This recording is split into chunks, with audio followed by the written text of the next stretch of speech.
at the last possible second that for a moment or two, my microphone went dead.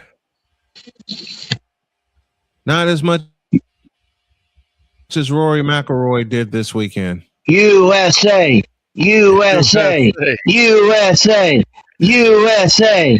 And I am going to commit a cardinal sin and talk about baseball. And that is talk about baseball. I'm going to commit two cardinal sins. We're going to talk about baseball and hockey. Dear Montreal Canadiens, you blew it. Let's go. Can't do it. We'll do it live. Do it live. I'll write it and we'll do it live. Mister, will you please wake up? Wake up, wake up, wake up, wake up.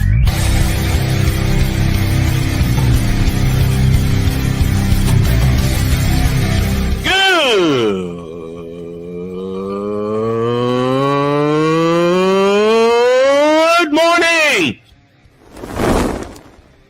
Snowman here to all you Brock Purdy and San Francisco 49er haters. Shut up! I gotta thank you, Shane. I mean, whatever happened to the games where breaking 100 points was, I don't know, unusual?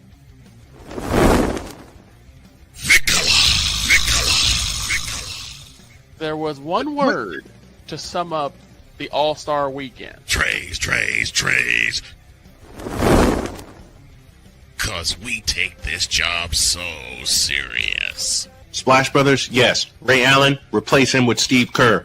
Reggie Miller, yeah.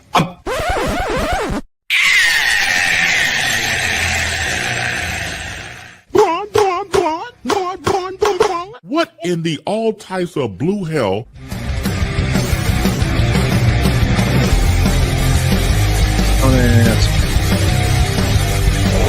Oh, yeah!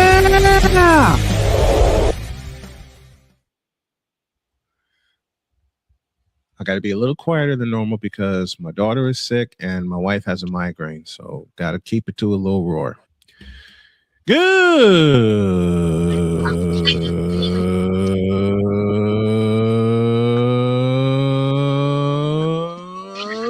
morning and welcome to the Don't Talk About Baseball Manic Monday edition of Snowman in the Morning. Glad to have y'all with us.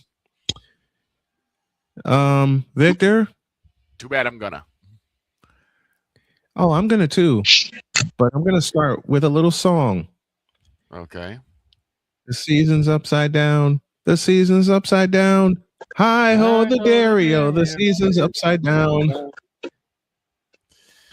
So And yesterday we all saw how So yesterday, Why is the season upside down? Because Caitlin Clark almost had a triple double already.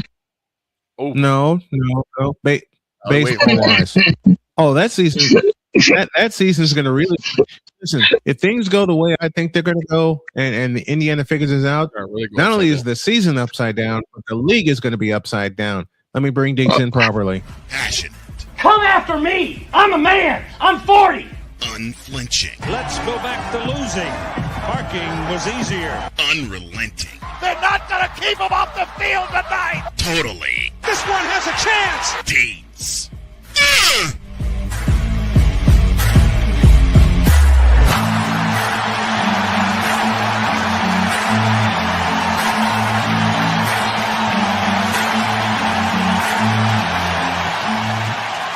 That's not just a murmur, that's a full-blown fibrillation.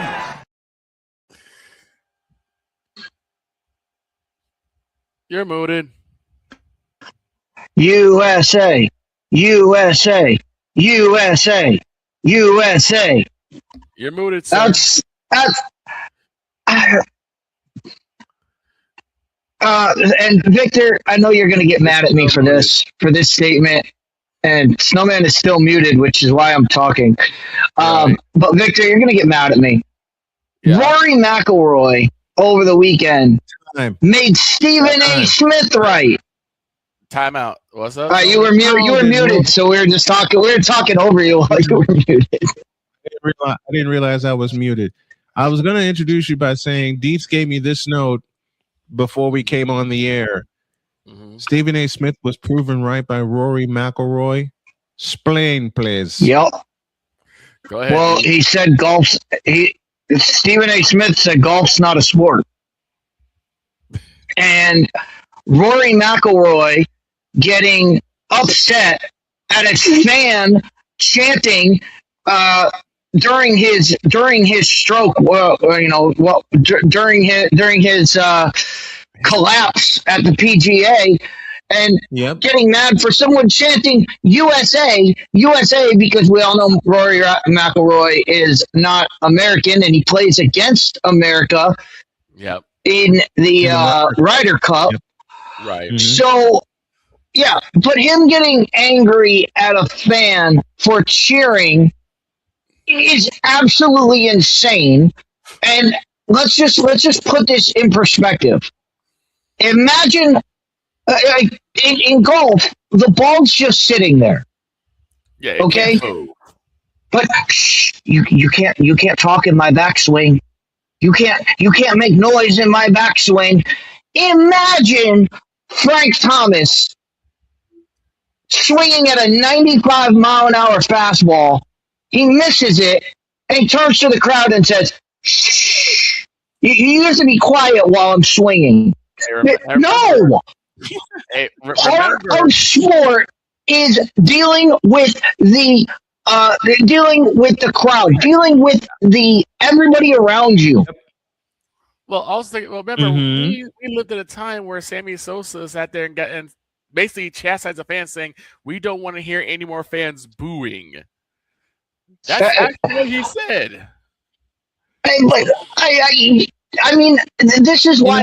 But this is what allows people like Stephen A. Smith to say, "Oh, golf's not a sport." Dude, if it's a sport, people should be able to cheer. People should be able to like.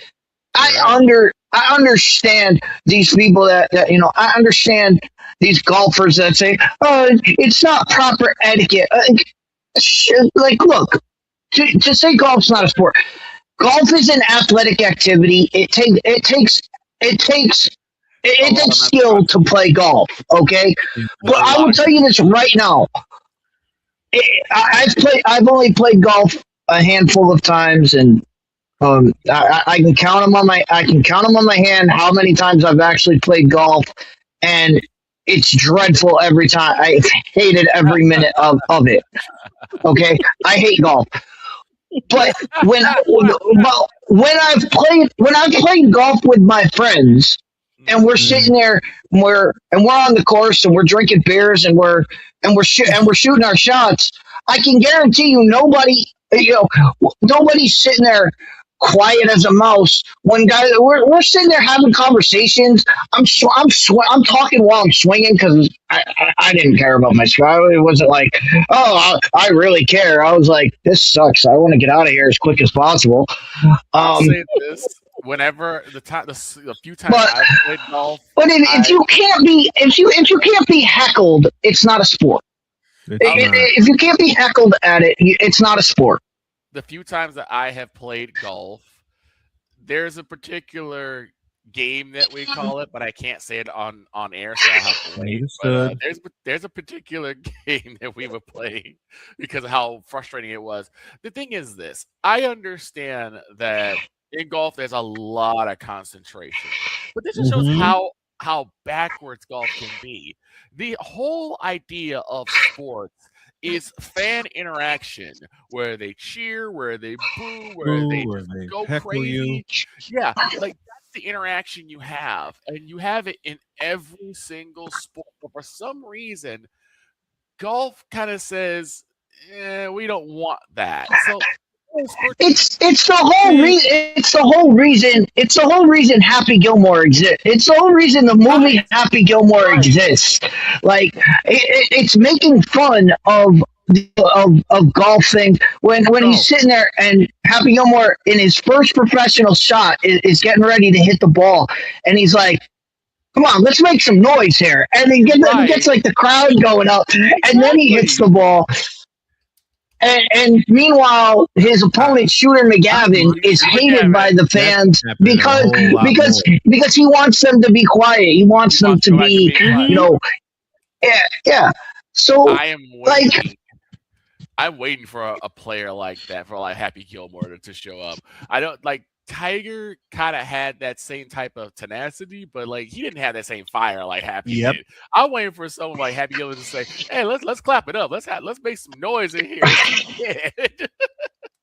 Yeah, like that's wild. That's wild to say. Oh, a fan messed me up, and that fan talked in my backswing, kick him out. Can you imagine anybody in baseball saying you can't talk during my swing? So well, they're trying to hit an 85-mile-an-hour slider that's moving across the plate. Get out of here. Imagine this. Imagine like Brandon Aubrey or Jake Moody or any like kicker. They get set up for a field goal. Mind you, everyone's going crazy in the football stands. They missed the kick. Yep. And then he looks like the fans interrupted me. The fans distracted me. I'm like, so are you gonna? So using that logic, Victor, you mean a kicker could have 65,000 people kicked out of the stadium? So basically, what I'm also reading is Rory McIlroy turned. Oh, you beat me to it. He turned into LeBron James. He tried to get out. Really, Rory McIlroy. You know what? Give me this camera. Go ahead. Really, Rory McIlroy? Really? And it's disappointing for someone like McIlroy. It's come to been in there for a long time. To that now. You know, Rory McIlroy, you were a respected golfer, even though I don't play the sport. Never have. I've tried playing the sport. It sucked. But you're not respected anymore. Not by me. Not for that piece of BS. And you're not respected. I mean this kiddingly. You made Stephen A. Smith look correct. Right. Really? You're gonna do that to open on Monday? Jeez, I'll never forgive you for that one. It's Dietz's moment. It's Dietz's moment from the Cowboy Packer game. And he looks at Jesus Christ. It's that. That's what makes sports. That's what makes sports. Exactly. I mean, even tennis, which is also kind of one of those off-field sports where it's not as loud because they kind of like wait till like until they get to until they get to Arthur Ashe Stadium. You're not allowed to yell out. You're not allowed to yell out during the serve or whatever.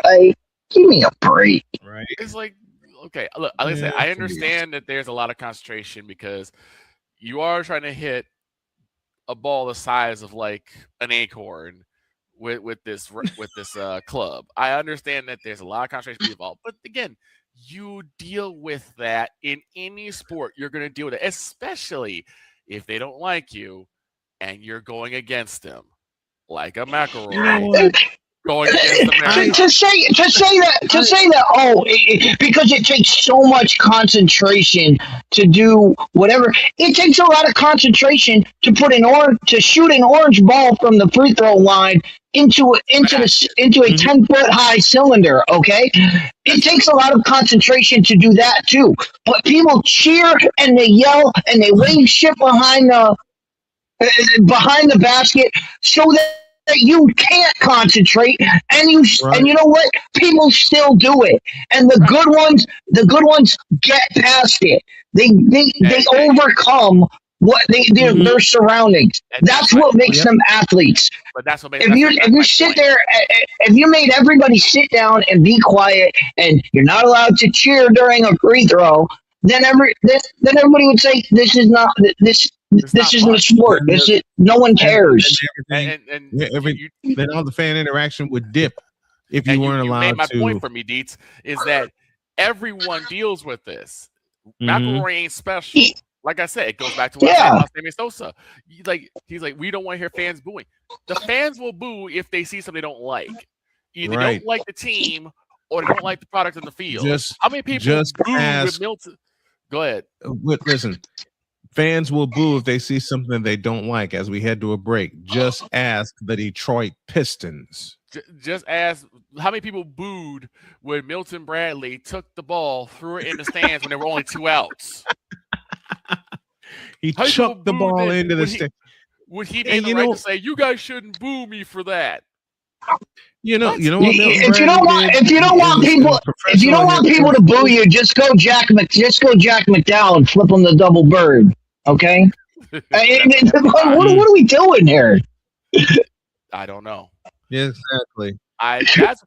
When you said USA, I was like, oh, maybe something happened in the World Cup. Nope, never mind. No. Mm-mm. All right. Let's take a break. Yep, let's take a break. When y'all get back, before we get to the meltdown of the Detroit Pistons, the Super Bowl is headed to Nashville. What? Why? I'll say it again. The Super Bowl is headed to Nashville. What? Gross. Back in the news. This is Snowman in the Morning.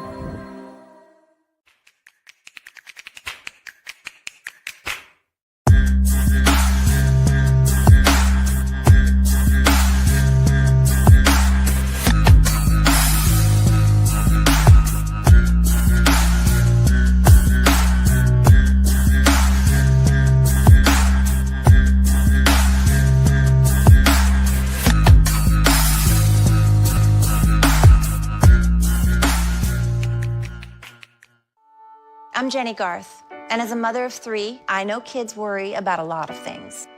Getting enough food to eat shouldn't be one of them. But here in America, that is a real worry for 1 in 5 children. Even though we are one of the most food-rich countries in the world, 15 million children don't know where their next meal is coming from. This is unacceptable, and something the Feeding America nationwide network of food banks is working to solve.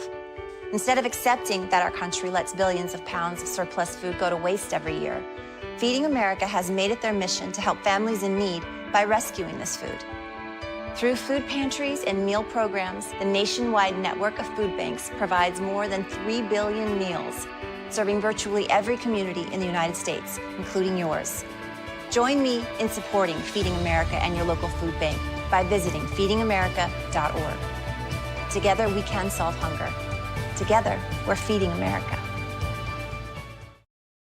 My mother was always very familiar with her neighborhood, but one day she stopped at the stop sign for much longer than usual, and she didn't know whether she should go forward or turn, and she wasn't even really sure where she was at. It was very unsettling for her. I felt so much better after my son told me, "Mom, I don't want you to worry or be afraid. I'll be there for you, and we'll figure it out." 'Cause we take this job so serious. I don't have a suggestion as to anything but keep the bitch. Keep her. If she does not, wow. What in the all types of blue hell? This is Snowman in the Morning.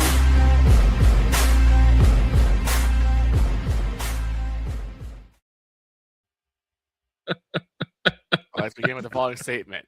Roy McIlroy, you a bleep. You know which word I want to use. I'll use it.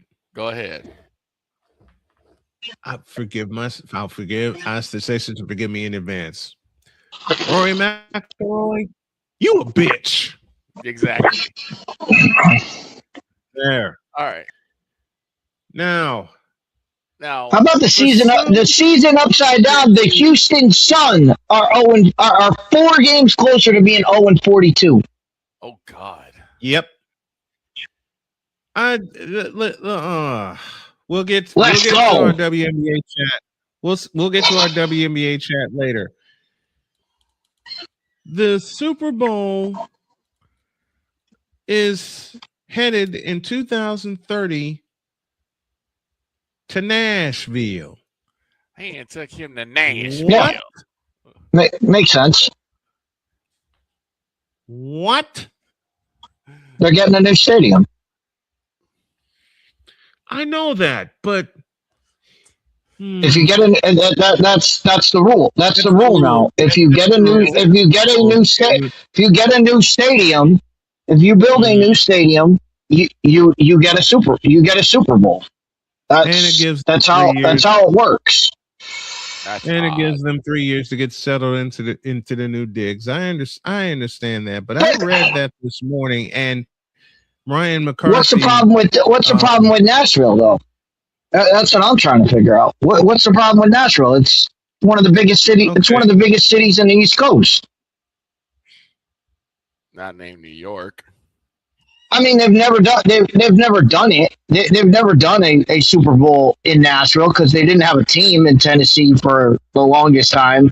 They haven't had updated stadium.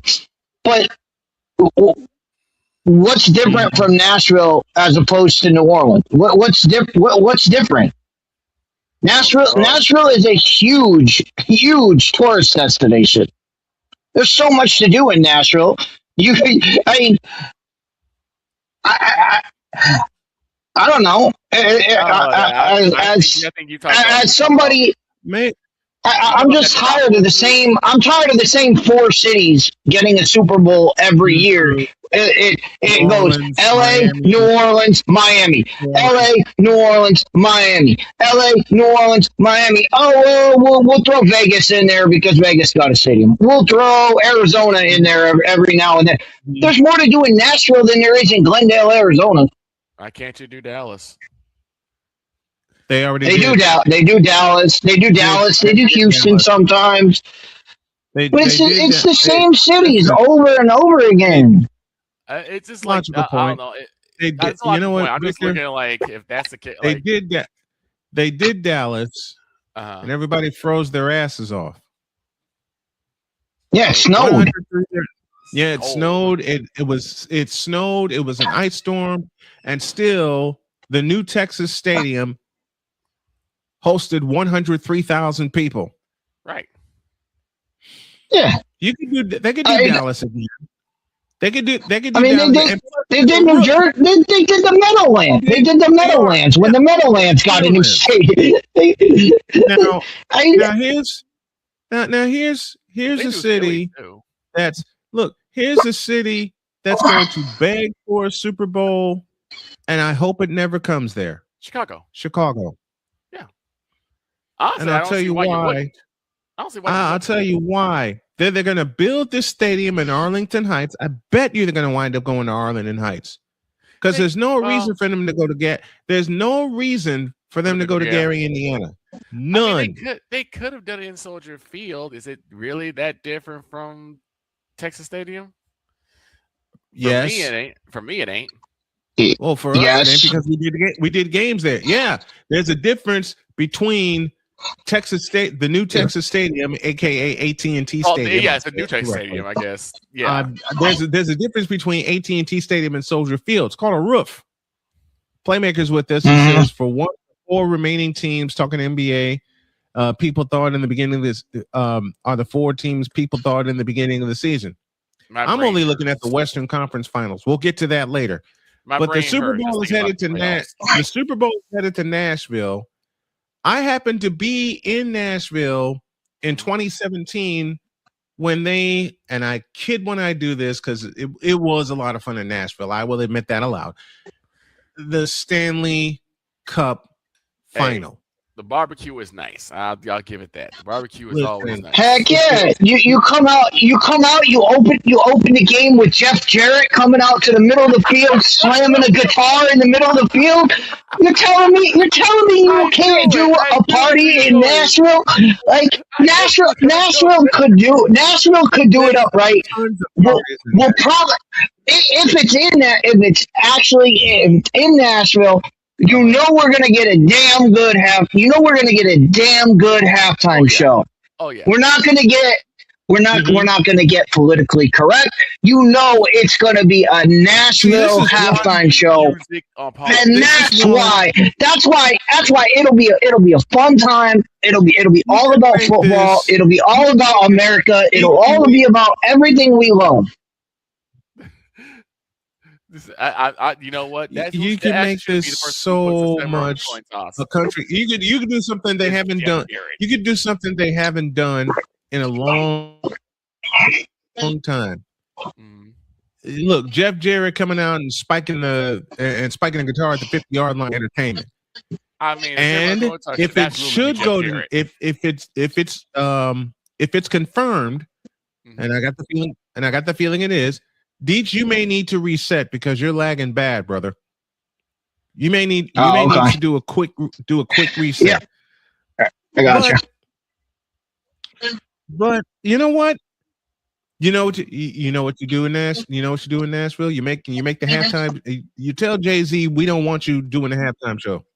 Right. We'll take care of it, and you get the biggest country stars you can lay your eyes on, and you make it a country halftime show. Why not? You're in Nashville, Tennessee. But that now I'm starting to. You know what, Deets? Damn you! I'm starting to warm up to this. That's what they should do for everyone. I mean, I still say that one of my favorite halftime shows is the one that happened in L.A. I mean, Snoop Dogg, 50 Cent, Dr. Dre, Mary J. Blige, Eminem. Like, the only problem with that is that they cut it to 15 minutes and didn't give it the normal 30. To me, the only thing that made that better is if Out of the Grave comes Eazy-E. That would have made it. That would have sold it for me. That would have sold it. Greatest of all time. That would have sold it. You know, but it's like that would have sold it. That should be what really hits for the Super Bowl. It's the chance for particular states to kind of show their side of culture. Listen, Pasadena, California hosted Michael Jackson. Right. Okay. I mean, Pasadena, California hosted Michael Jackson. Miami, Florida hosted Prince. Yeah. Yeah. And Nashville, Tennessee can host the biggest. Nashville, Tennessee can have the biggest country stars. It'll be the biggest. Yes. And you need listen. And the only problem I had with the Dr. Dre show in Los Angeles is that they only made it 15 minutes. Yeah, maybe because they knew why. Minutes. They knew why because they knew there would never. They knew why. Absolutely, there would never be another show. There would never be another. If they made it any bigger, there would never be. Listen, if they made it any bigger, there would never be another Super Bowl in Los Angeles. And look, I have nothing against. I have nothing against. If made it any bigger, there would never, ever be another Super Bowl in Los Angeles. Look, now, Deets has me warmed up to this idea. Yeah, Deets has got to be like one of the greatest. Deets has me warmed up to this. You know what, Deets? you know what, Deets? Car salesman in the world. I mean this playfully. I mean because when the news came down this morning that the Super Bowl was headed to Nashville, what the hell are they doing going to Nashville? Now Deets decides to throw a little logic at me. He said, look, you can make it the biggest halftime show. You can have Jeff Jarrett coming out, spiking the guitar at the 50-yard line. And then Deets said, you wouldn't tell me people wouldn't be entertained like that? Of course they would. Hell, I would. Look, I'm just okay, saying, and I'm a city boy in my heart. Deets can show you a Pinto, and you're like, I'm not buying this Pinto. He's like, this one of the greatest. I ain't buying this. You're like, here, take my money. You sold me. In 3, you know what? Deets is the world's. I'll repeat Victor's words. And yes, we're picking on Deets this morning. Deets is the world's greatest car salesman because he can show you a Chevy Chevelle, and I'm using my experience of fitting in small cars. Right. He can show you a 2-door Chevy Chevelle to a guy like me, 6'5", 285 pounds. Right. I look at it. I'm not getting in that some bitch. There's no way I'm getting there. 3 minutes later, I'm handing him a down payment. Right. To find a way to fit my tall ass in that Chevelle. But that's you'll fit. You'll fit. Don't worry about it. But that's all I'm saying. Like, if you're gonna have a team, and everybody's always said, oh, you can't do it here because of weather. You can't do it here because of this, because of that. Right. Like Nashville has you have no problem with weather in Nashville. Like, could you get hit with rain? Yeah, but you could get hit with rain in Miami. You can get hit. wherever they play, if it's not in a dome, weather can be an issue no matter what. Yeah, you could have a weather stoppage. I mean, hell, in they North were Carolina. worried about they were worried about weather in New Jersey, for God's sakes, when they played MetLife Stadium. You could have bad weather in North Question Carolina. is, will they ever go back to stoppage. MetLife Stadium? But you know what they call you know what they call Nashville. What? They call Nashville the Vegas East. Vegas East. It only makes sense. Okay, let's do this. Let's have a little fun here. Name a stadium that will never, ever, ever in life host the Super. Name a stadium and/or city that would never ever host the Super Bowl. Lambeau Field. Lambeau. They would do it at Lambeau Field. No, they wouldn't. More. Why? Charlotte, because Lambeau will never host a Super Bowl. Maybe after our lifetimes. Definitely not in my lifetime. Here's one. Lambeau Field. They're not going to upgrade it. It is. Lambeau Field is the Wrigley Field of. They are not going to touch. They're not going to touch it. They are not going to do it. Why? And here's why. But here's why. It's because who's the owner of the Green Bay Packers? The fans are. The people in that building. The people in that building are 50% owners. There is no way they are going to allow someone to come in and touch anything in that stadium. So they will never get upgraded. So they'll never say Super Bowl because you have to have an upgraded stadium to be able to host Super Bowl. Plus the fact that in Lambeau's the only thing there.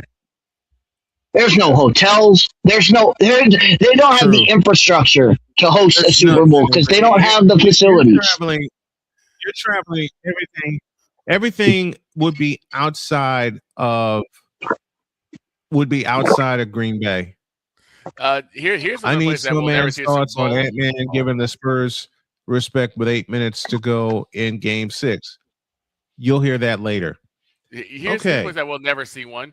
Cleveland will never see a Super Bowl either. God. You know what's bad?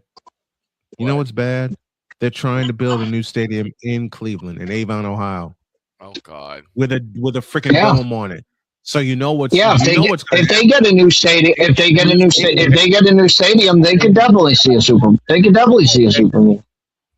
Then God knows if Cleveland gets a new stadium, then God knows that toilet of a city will have a Super Bowl.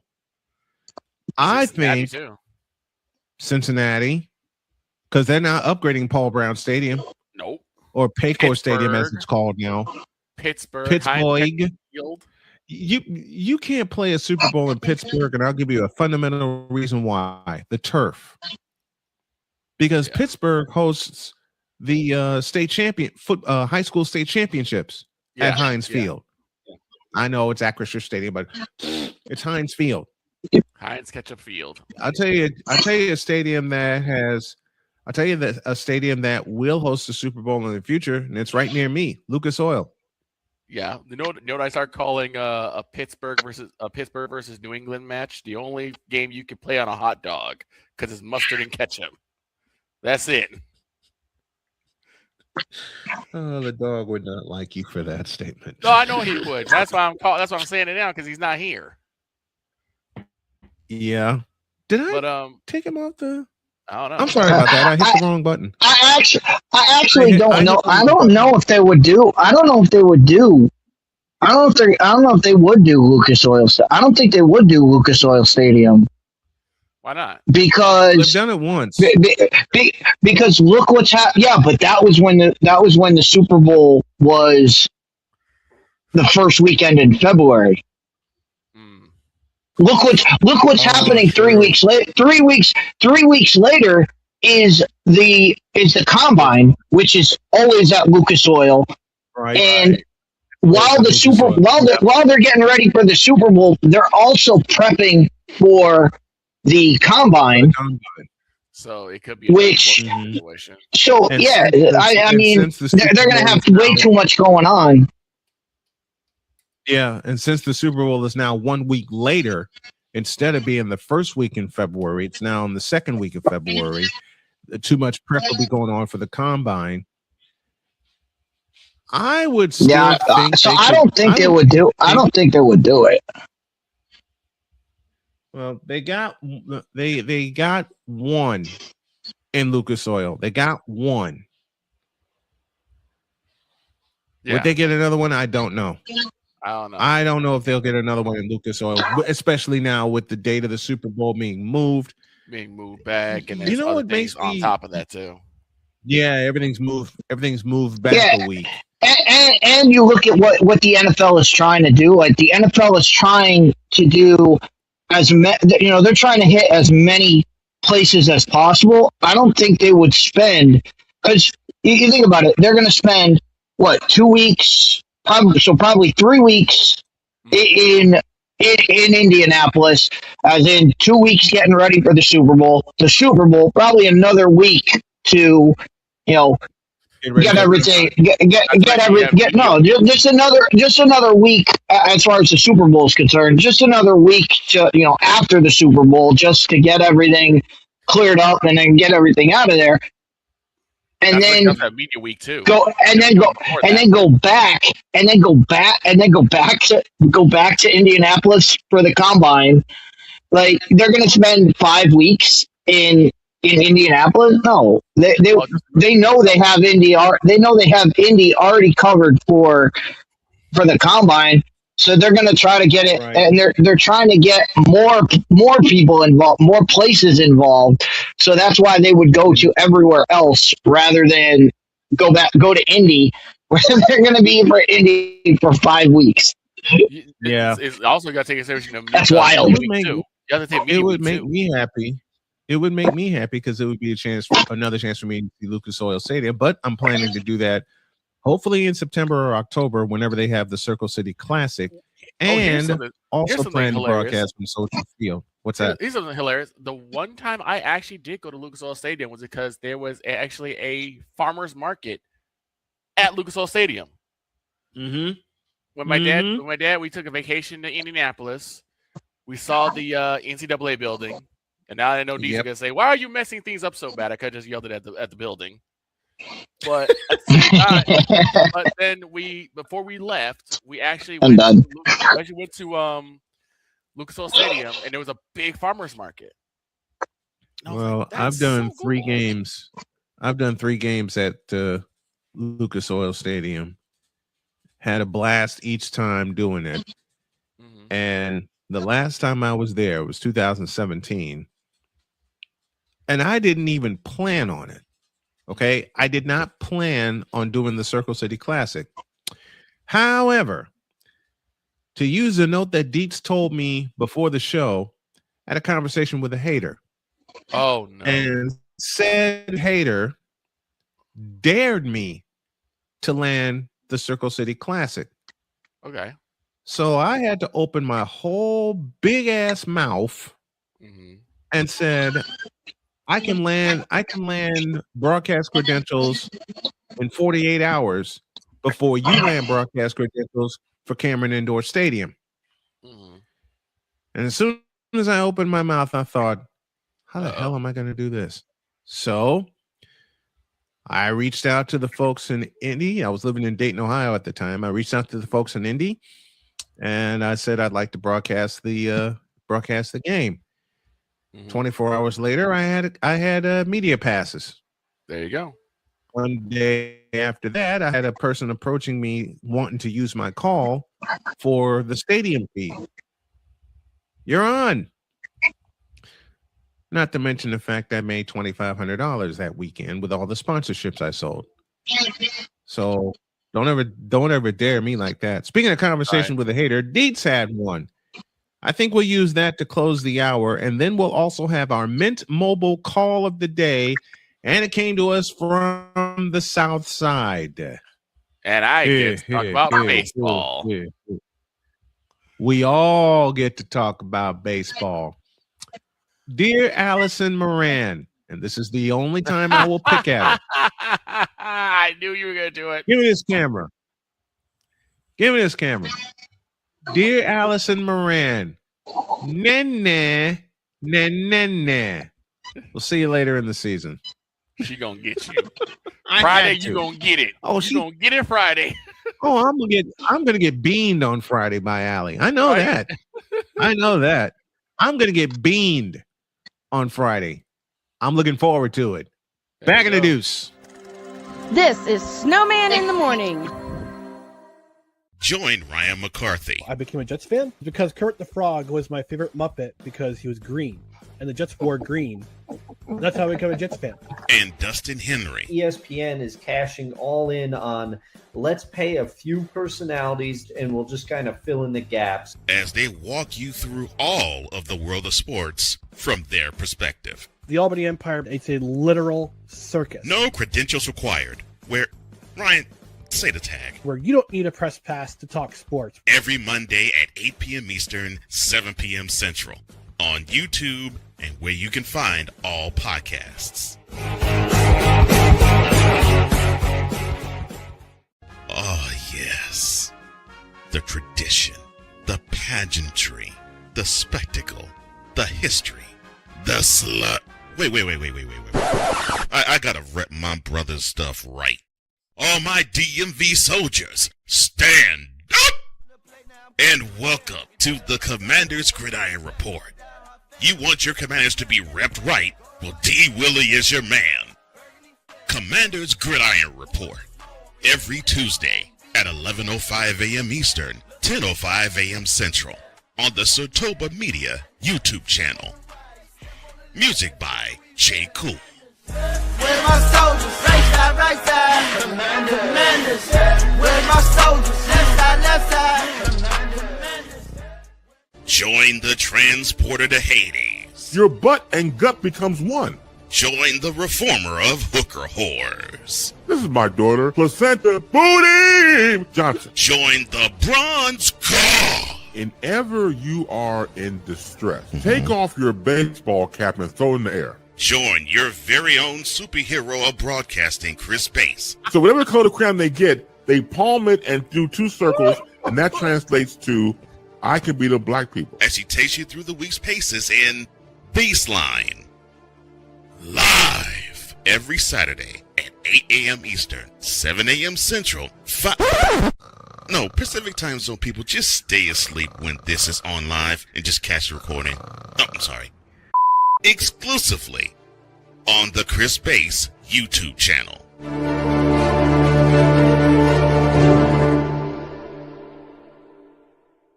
Cause we take this job so serious. I'm on Alarm Island. Give me them cocks! Okay.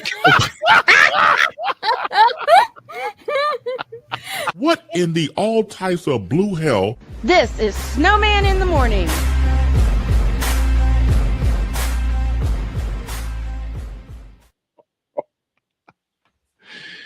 Sometimes I wonder what the hell's on my mind when I put those together. 46 after the hour. Welcome to all of our stations tuning in. And Deeds had a conversation with a hater. Let's hear it. All right. So Friday night, I had a conversation, and I did not start this conversation. I just muddled my way into it.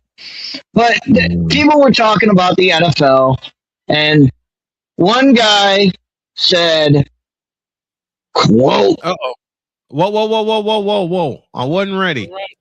One guy said, quote. The Cowboys would be a good team if they had a good quarterback.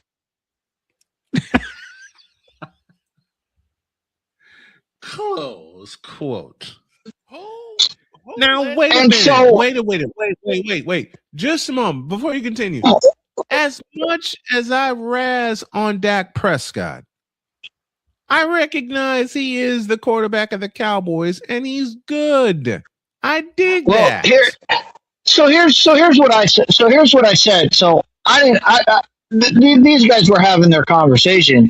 So what I said to him, how I answered to him was, tell me why you're wrong. So I said, so what's a good quarterback? I said, how many good quarterbacks are there in the NFL?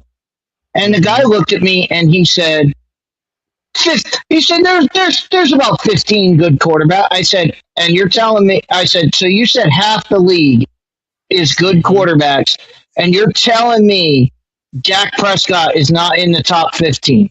And the guy looked at me and he said, yeah. And I said, okay. I said, so you're telling me there's 15 other quarterbacks that are better than Dak Prescott? I said, let's go down the list. But I said, let's go down the list. I said, let's just go down the list of all the teams and tell me that Dak Prescott is not, that you wouldn't have Dak Prescott over said quarterback. And we started going down the list, and we could do that here. I thought that would be like a fun thing, like would you rather, and just go down the list of all the quarterbacks. And I can guarantee you Dak is better than 15 of them. Dak is going to be in your top 15. Oh yeah. Okay. Oh yeah. I get through going through all of this with him. I'm like, dude, there's only 32 starting quarterbacks in the NFL.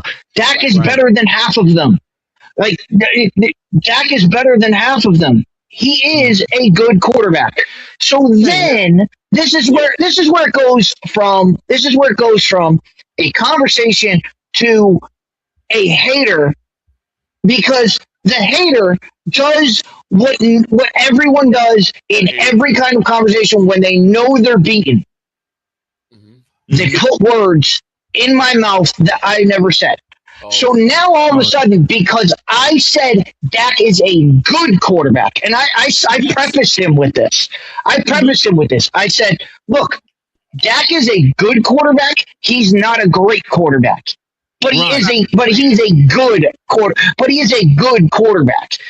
I said he's good, not great. I prefaced that. But all of a sudden, to make his point, he had to say, "Oh, look it! You just said Dak's the best quarterback in the league," and I said, "I have never said those words. I said I have never said those words. I said he's good, not great." See, and then you can't get through to them once they put those words in your mouth. See, you're saying it again, and I'm like, no, just because I don't think he's terrible and awful, just because I said he's good, does not mean I think he's the best. It does not mean I think he's even in the top. Like you said, top 15. I didn't. I didn't make that. I didn't make those terms. You did, and I answered your question. But that's what people do. And we talk about this on Wednesdays all the time with transsexuals. If they're not the best, they're the worst. Right. If you think somebody's good, you think they're the best. No. My words I chose my words correctly, meaningfully. I use them meaningfully. Good means good. Great means better than good. Best means number one and above all the rest. That's how I had to define this guy. And he's still like, you still think that's the greatest? And I was like, no. I was like, all right, we're done. I was like, we're done with this conversation. But it happens with everybody. Okay. When you say, oh, this so and so movie is good, like you say, oh, I like Batman versus Superman. Oh my God, you think it's the greatest movie? No, I just said I liked it. I just said I liked it. It doesn't mean I think it's the greatest movie ever made. Right. It just says, yeah, I liked it. It doesn't mean it's great. It doesn't even mean it's good. It just means I liked it. Like people, anytime they're beaten, they try to put words into your mouth, and it's like, okay, I didn't say that. Playmakers trying to troll. Playmakers trying to troll you, Deeds. Playmakers trying to troll you. Playmakers getting in on the fun, trolling you. He's like, yes, I'm trolling. And Playmaker even said, he even admits, he said, yes, I'm trolling. Here's what I say. It's like, let's take another movie. Let's take a movie that I think most people do not like. I'm not the biggest fan of it, but I didn't hate it. Ghostbusters 2016, the all-female version. Mm-hmm. You either think it's one of the greatest movies ever made, or it's a piece of garbage. Now, I didn't care for it, but it was okay, right? You can have that. You can have that thing. Like, I didn't see it, so I can't pass judgments. I didn't see it. Right, but what I'm saying is that it's the quintessential fan viewpoint. I can. You picked the wrong movie for that conversation. As the greatest, but you're right. You're right. People either think it's the greatest thing, or they've watched it and realized it's It's one of the worst movies of all time.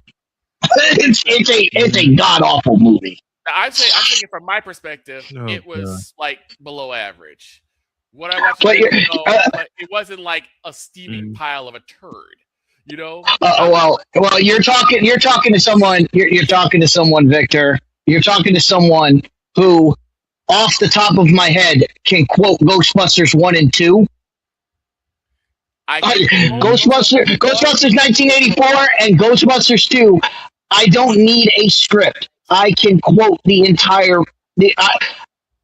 I can quote 100. I will quote 98%. I can quote 100%. I refuse to quote the birthday party scene because it's the worst scene in the history of the movie. But I can quote 100% of both movies and saw Ghostbusters 2016, and yes, it is hot it is hot garbage. But you're right. People either think it's the greatest thing or the worst thing. There's middle ground. There's middle ground between best and worst. There's a middle ground. That even Playmaker says was the Playmaker at it again. Of an MK movie. Wait, the new Mortal Kombat 2, or are we talking about Annihilate? I think it's the new one. The new Mortal Kombat 2. I think. I'm not sure. Because Annihilation wasn't Mortal Kombat. Well, it was Mortal Kombat, the sequel, but it wasn't Mortal Kombat 2. Yeah. But it's like, okay, let's keep it sports related. You just said about what we do on Wednesdays. Those individuals like either, that's why, and this is why I say about those individuals. They are the only set of people that have ever tried to denigrate those that came before to prop up their guy. I don't know, and maybe there have been. I don't know. Why I don't ever see people say, "Oh, Jordan's the best. Dr. J was trash. Moses Malone was trash." No. Yeah. I'm loyal to the. Listen, Dr. J was my first favorite player. I am very loyal to Julius Erving, just like I'm loyal to Michael Jordan. Okay. Yeah, he's the new one. Okay. Yeah. By the way, Playmaker, I have something for you. Use a troll. Troll. Use a troll. Troll. But yeah, what I mean, everybody has that kind of conversation where it's like, you said they're good, so that means they're the greatest. No, I can say good. I can say good and mean good. As I said, Dak's a good quarterback. He's not a great quarterback. Well, think about this. Right. I think Dak led the league in passing yards this year. He finished second. He finished second. He finished second because they pulled him against the Giants. Gotcha. Well, but that's the thing. Is like out of it. that. But that's the thing is that, okay, someone who is basically came in second in most passing yards this season, he's a bad quarterback for that. But that's what I was trying to like. I was trying to be like. I was like, okay. I was like, but what do you mean by good? And the guy said, 15. I was like, you really think? I was like, you really think Dak's not in the top 50? I was like, go through the league. There are a lot of bad quarterbacks in this league. Right. And And we just started going through. I just started naming names. I was like, "So you're telling me I was like, so you're telling me the Falcons have a better quarterback? You're telling me Malik Cardinals. Malik, what you talking about? Willis is a better quarterback than Dak Prescott. You're telling me the body that the Jets decide to put at quarterback. You're telling me that guy's better.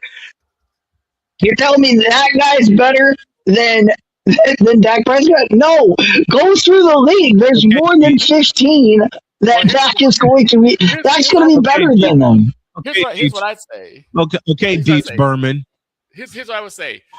Would you take Dak Prescott or would you take Malik Willis? Would you take Dak Prescott or take Tua playing the ball over? Would you take Dak Prescott or would you take Geno Smith?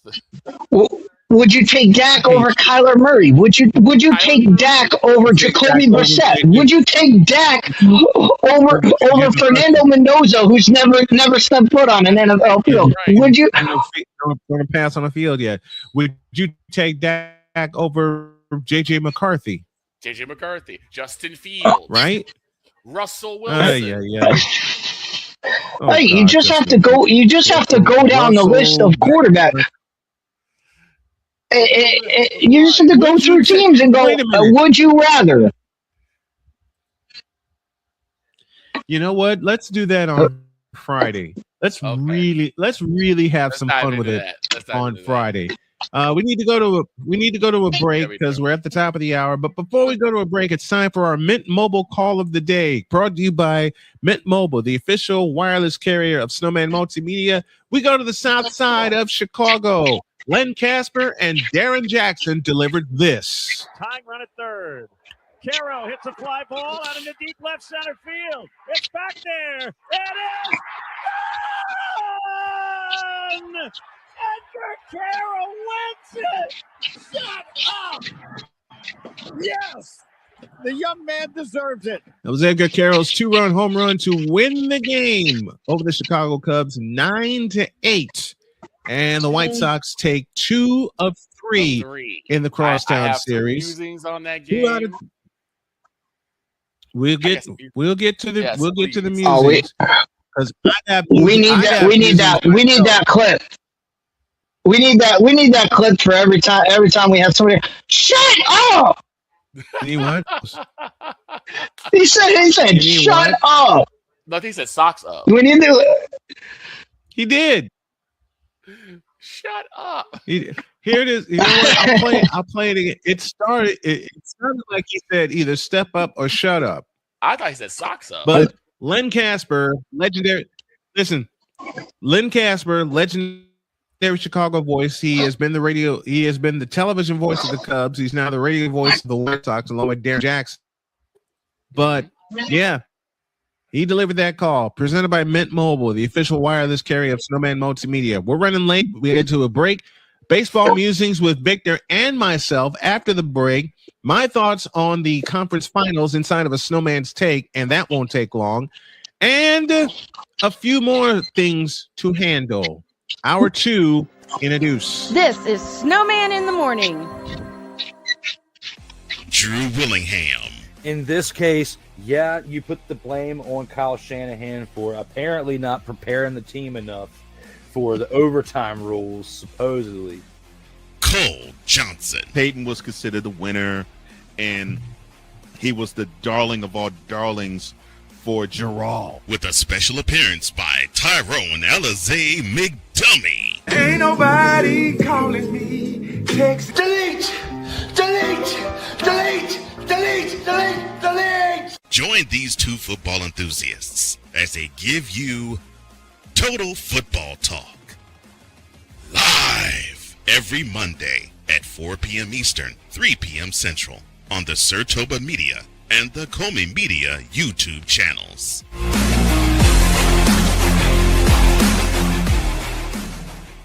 Hey, Eagles fan.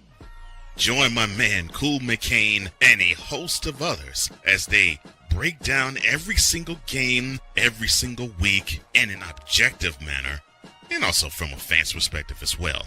Remember, this cast feels just like you. Nobody likes you And you don't care. Fly, Eagles, fly. Eagles Elite Podcast. Every Wednesday at 8:30 p.m. Eastern on YouTube and other podcast outlets.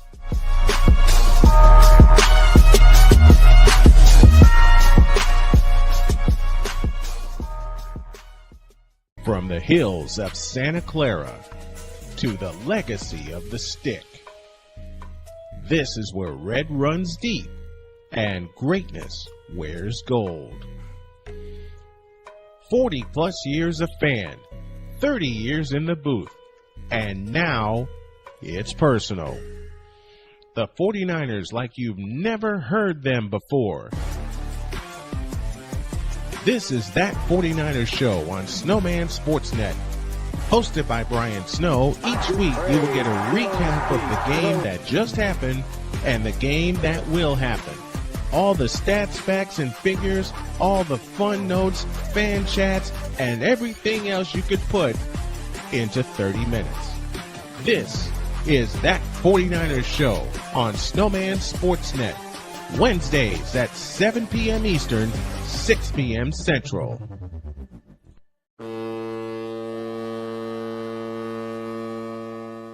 Cause we take this job so serious. What are we doing? What in the all types of blue hell? This is Snowman in the Morning. What are we doing, Rory McIlroy? What are we doing, Detroit Pistons? What the hell are we doing, Chicago Cubs? What the hell are we doing, UFL? Yes, that's a direct shot. Victor, give us the ID, please. 4 after the hour, and we owe you an ID. This is Snowman in the Morning. Broadcasting live in your region, across our nation, and around the world, this is Snowman Multimedia. To all you Brock Purdy and San Francisco 49er haters. Well, that game sucked. I am cute. Oh, is that? You tripping. Who told this lie? Shut up. Jarrell Jones has no brains. His football acumen is the same capacity as Gun Run's moral capacity.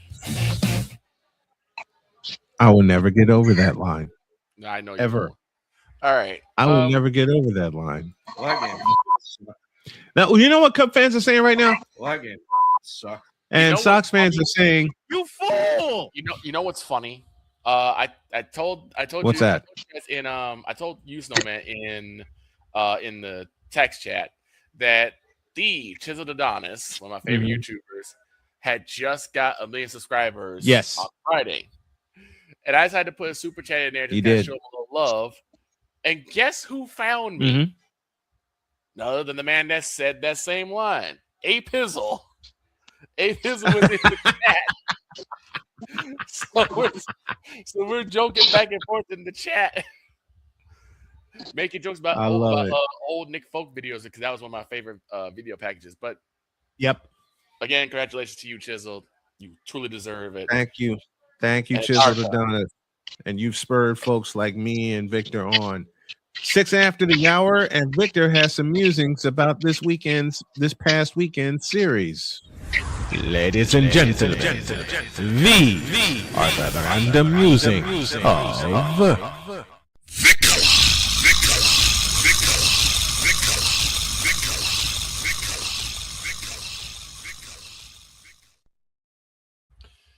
Before we get to that, let's have another listen to the call of the day from Len Casper and Darren Jackson. Tying run at third. Caro hits a fly ball out into deep left center field. It's back there. It is gone! Edgar Caro wins it! Shut up! Yes! The young man deserves it. Darren Jackson did say shut up. Victor, go. So there was one word, because as I was yesterday, I decided to cook a big piece of salmon, and I usually gaming, so I decided let's go ahead and turn on the TV and turn on in the Sox game. And big shout out to WCIU for actually having the game available that I could watch. there was one word that came to my mind watching that game. This is what I have been waiting for from the White Sox. Yes. That game was amazing. Not just because it got extra innings, not just because it had 2 ties, but just the way the White Sox played. They didn't play perfect, but they didn't need to. They also didn't need to depend on the long ball. I saw loopers going in the gap. In fact, one of my favorite plays, I think it was Vargas, that actually got a 2-run double that tied Miguel Vargas. Yep, that tied the game up at 4 apiece because it was 4-1 Cubs. Yep. Going into the bottom of the 4th inning. Then you get a run coming in, 4-2. And again, their runs batted in. Their runs batted in and not off of home runs. Thank you. This is what I've been waiting for. And I'll add to that. Tristan Peters, who had not hit a home run all season, right, cranked one in the 8th inning. In fact, Vargas almost cranked one. It just hit the top of the fence, and then fell right in front of the nose of the right fielder. Mm-hmm. When I tell you, it was honestly, Snowman, it was like being back in Linwood. Yes. Seeing that type of play was like being back in Linwood, calling the game. I actually fell into a routine. You and me both, man, because I was checking out that game while I was prepping for the Indiana Fever. Mm-hmm. And all I can think of was the same word. This.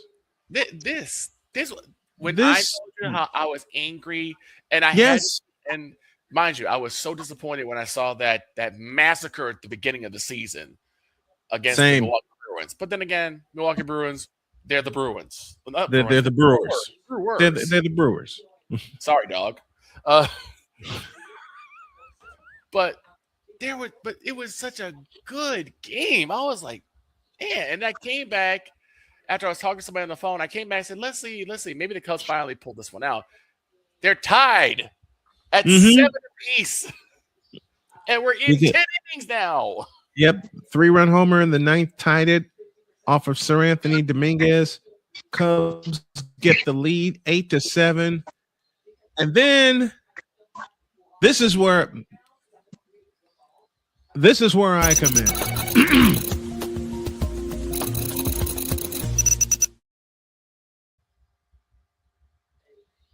Dear Ryan Rolson, the lefty Cubs reliever,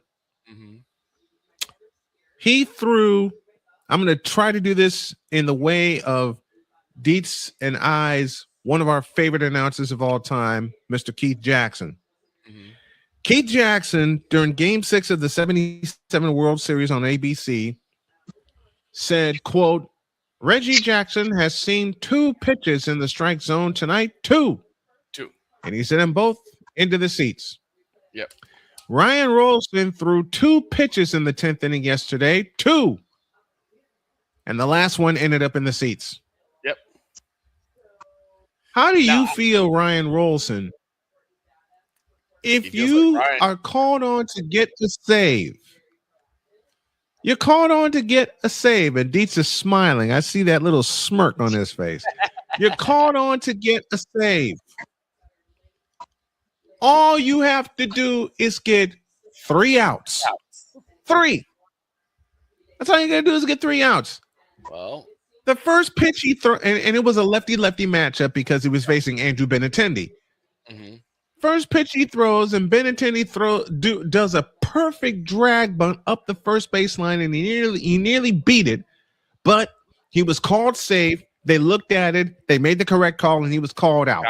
Yeah. Runner advanced, tying run at third.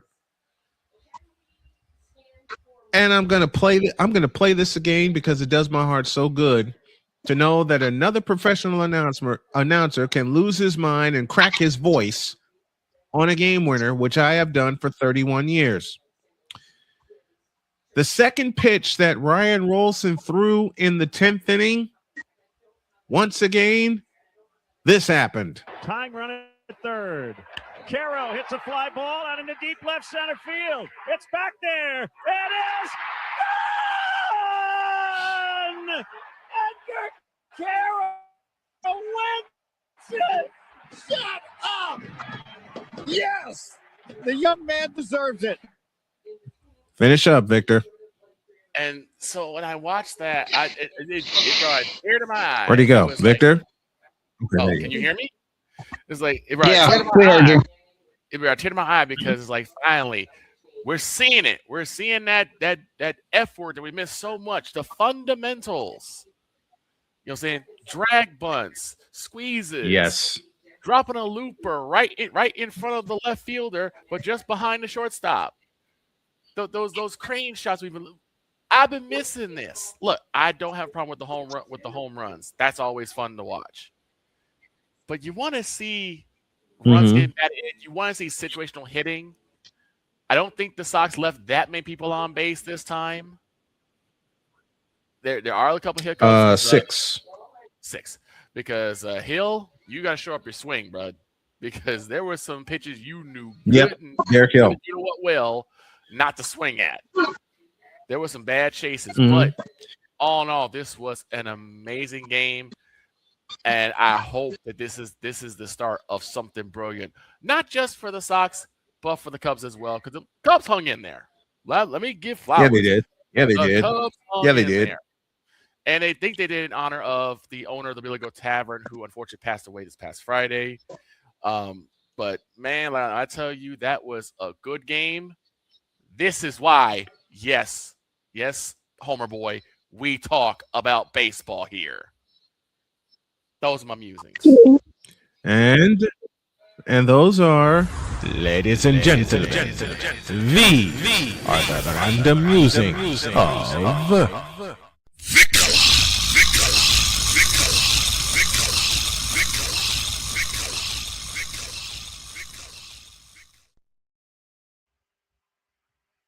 Let me go a little further. The White Sox are now 2 games above 500. They're 7-3 in their last 10 games. And they are, you ready for this? 1 game out of first place. 1. You said it before. This is a young ball club. It just took a while. It took a while, and now the White Sox are they're 24-22 They're one of 4 teams that are above 500 in the American League. Cleveland, the White Sox, Tampa Bay, and the Yankees. And the Yankees are about to fall off a cliff. Oh, dear. After leading the East Division, Tampa Bay is now leading the East Division. Don't make Wise mad. But, I'm saying, look, we tell the truth here. You know that. You know that. I know. And if I know why, bless is hard. Bless Wise is hard. If I know Wise, he's thinking the utter blasphemy. Exactly. I told you I'd get that sound. But once again, Wise is thinking the utter blasphemy that we're talking ish about his Yankees. Well, if you actually had a closer, maybe, just maybe, you'll win a few more games. Let's ask the audience, and this should be one of the polls. What we need to find is the national clip of the end of that game. Oh, because what do you want? What do you want from your announcer? Do you want your announcer to say, "And there's a home run and the game's over," or do you want that? Tell me which one's more Tell me which one's more entertaining to an audience. Right. Yeah, I'd want to keep Len Casper's call. I'd want to keep Len Casper's call. That's why I recorded it. It took me an hour to find it because I kept finding John Schriffin's call. I kept finding John Schriffin's television call from Chicago Sports Network. Okay. But dadgummit.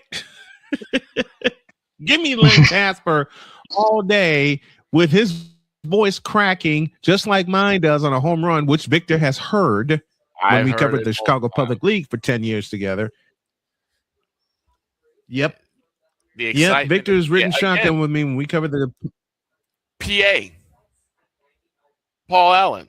Mm-hmm. When you hear Paul him Allen. go nuts, be it for good or for ill, I've heard when you hear Paul him go Allen. nuts, Paul Allen. I've heard Paul Allen go nuts. I've heard Bob Wischusen, the voice of the Jets. Bob Papa, voice of the Giants. Greg Papa, voice of the 49ers. Yep. I've heard them. Mitch Holthus, voice of the Chiefs. Jeff Joniak. For many years, my inspiration, Jim Durham.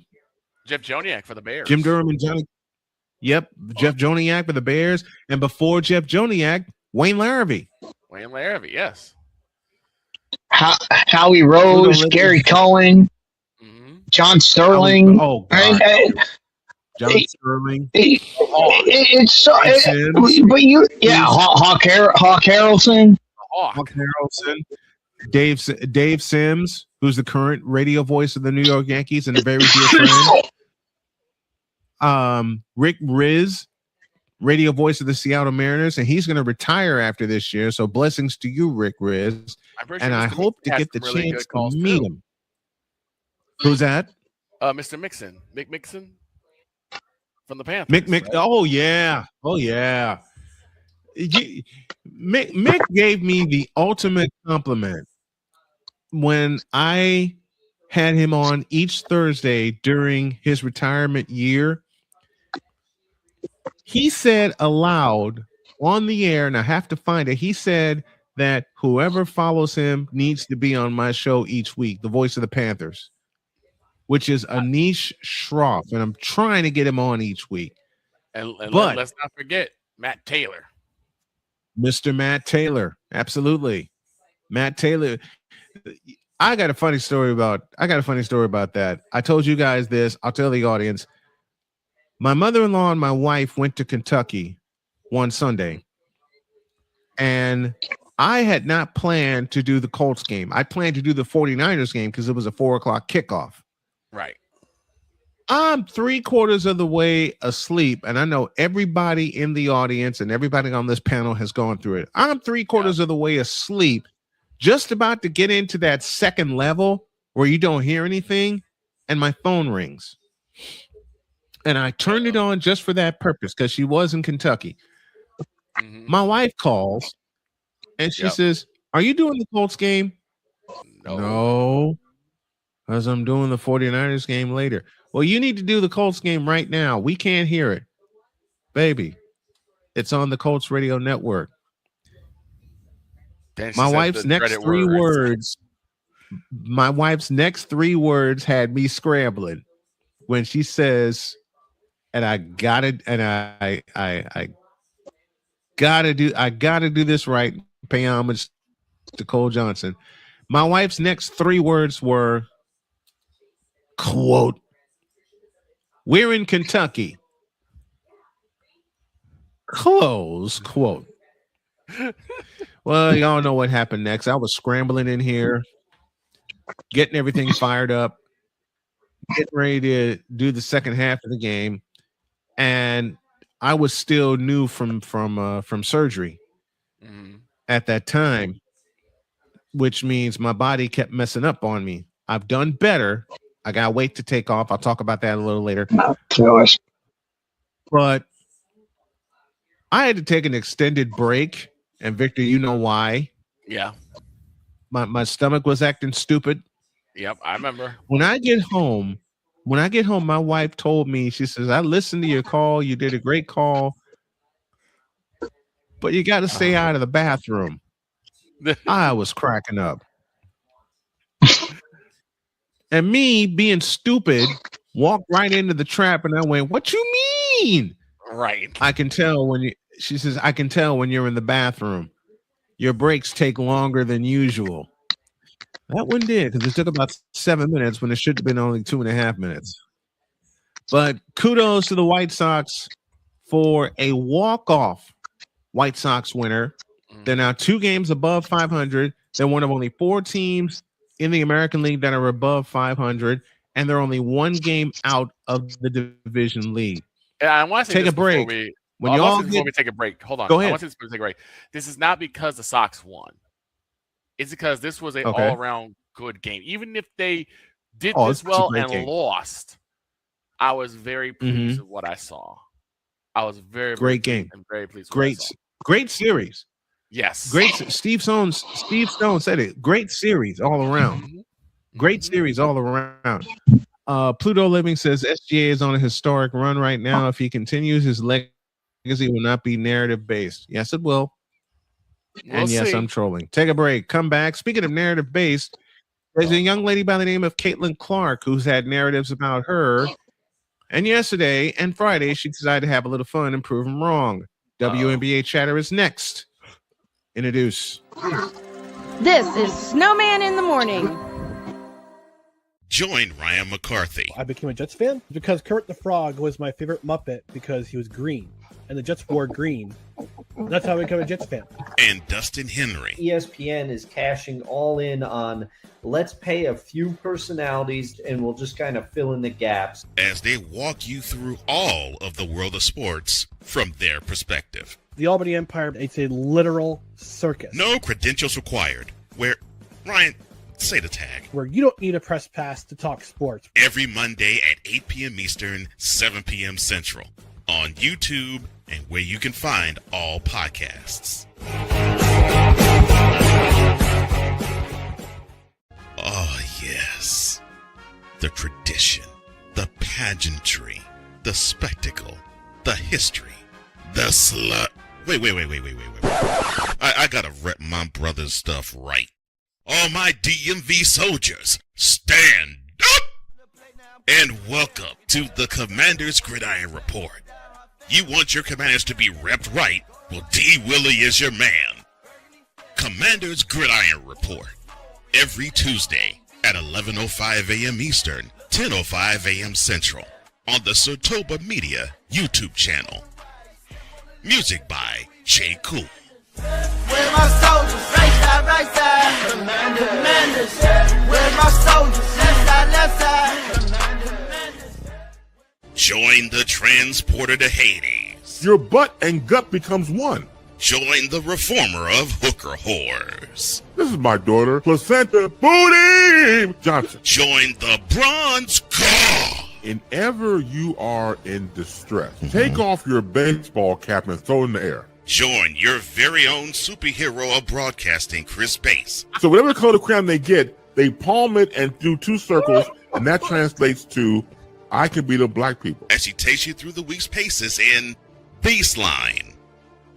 Live every Saturday at 8 a.m. Eastern, 7 a.m. Central, No, Pacific Time Zone people, just stay asleep when this is on live and just catch the recording. Oh, I'm sorry.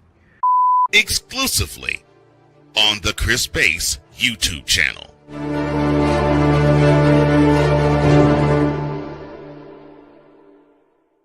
Cause we take this job so serious. I'm on Alarm Island. Give me them cocks! Oh. What in the all types of blue hell? This is Snowman in the Morning.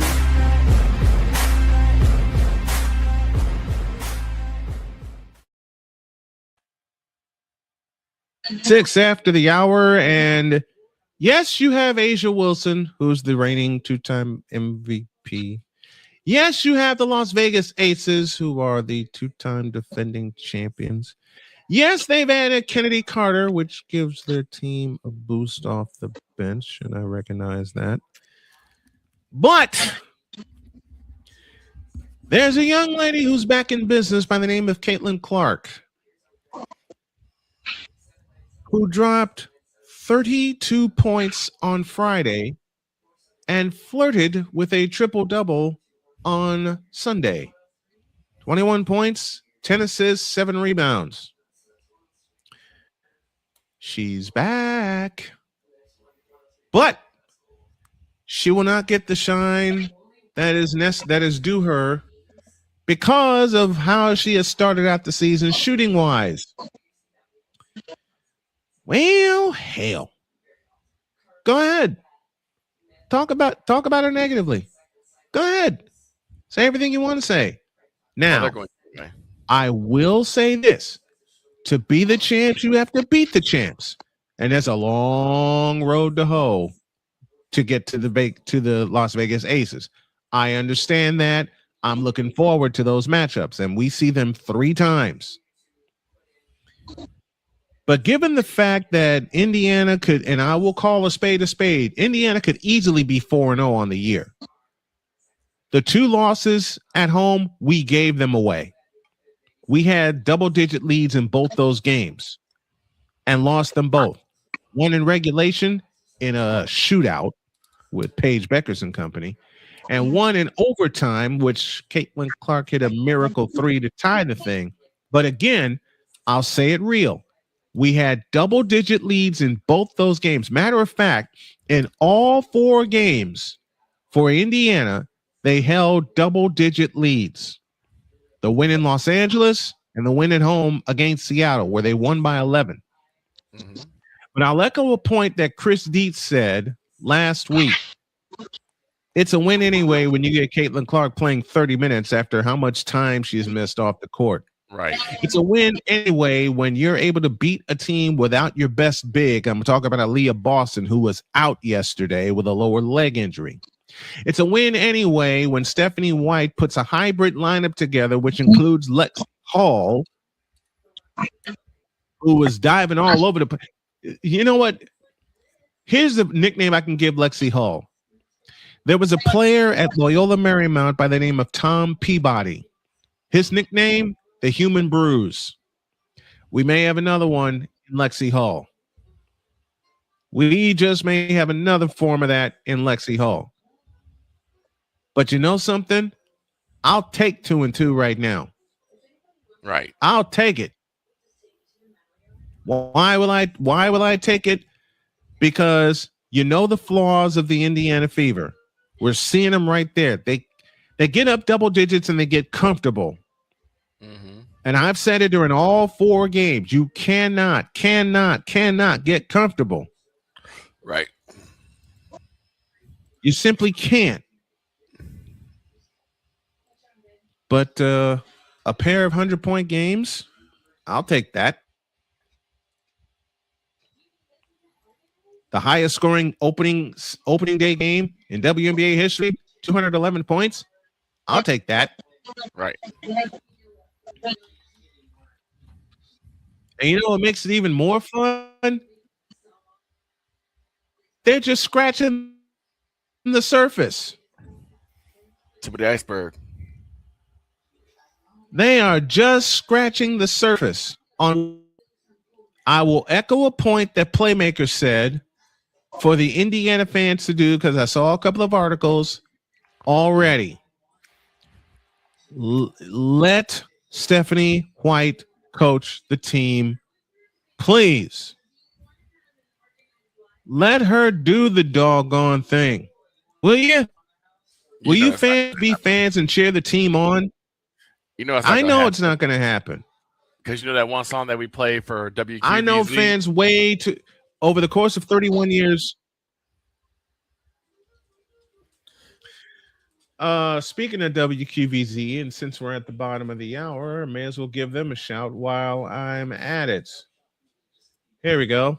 Local station ID time. This is Snowman in the Morning. You're listening to WQVZ, 1700 AM Mission Radio. For me and the Lord, we got to understand it. We're on a mission from God. That. Yeah. That's what everybody. That's what every fan. Stop being an armchair quarterback to let Stephanie White coach the team. Will you please? Will you? I'll repeat Playmaker's point. I don't have the video available to me, and we got someone waiting on us. But I'll repeat Playmaker's point. Shut up and let Stephanie White coach the team. Will you please? Please. Please. That's Snowman's take. That's yours.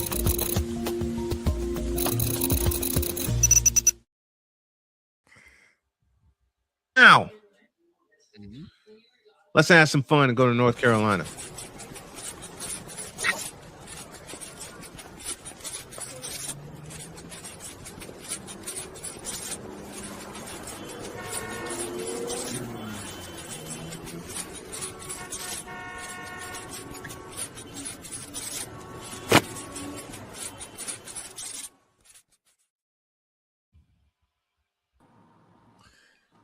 How's that for an intro? Jay Spivey is with us from North Carolina. Good morning, Jay. Gentlemen, how you doing? Doing all right. How about yourself? All righty. We're doing good, man.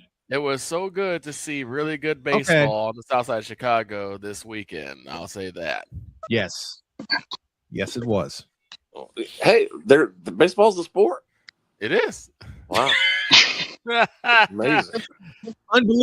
Unbelievable, isn't it? Hey, I said for my music, I said, and yes, Homer boy, we do talk baseball here. So yeah, ironically, as I sit here now, I'm watching MLB Network as we speak. There you go. There you go. There you go. As I do every morning. I don't know. What? Just to give a plug out, and I'm certainly not getting paid to do this, obviously, but if you guys have not seen, I know you do a show at this time every morning, but I don't know if you see the replay.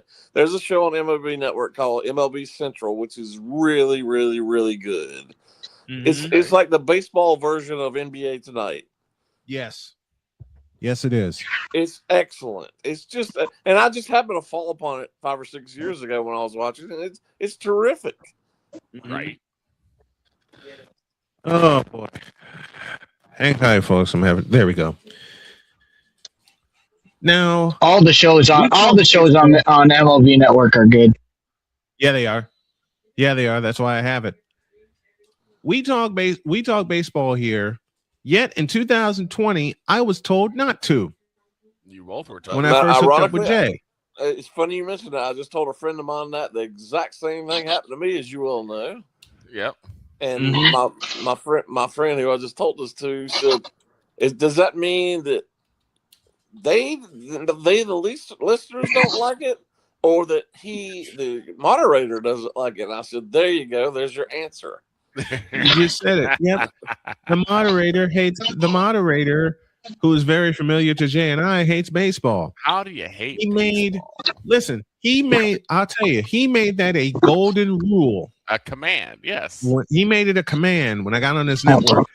Yet he points me to Jay Spivey, who's an Atlanta Braves fan and a baseball fan.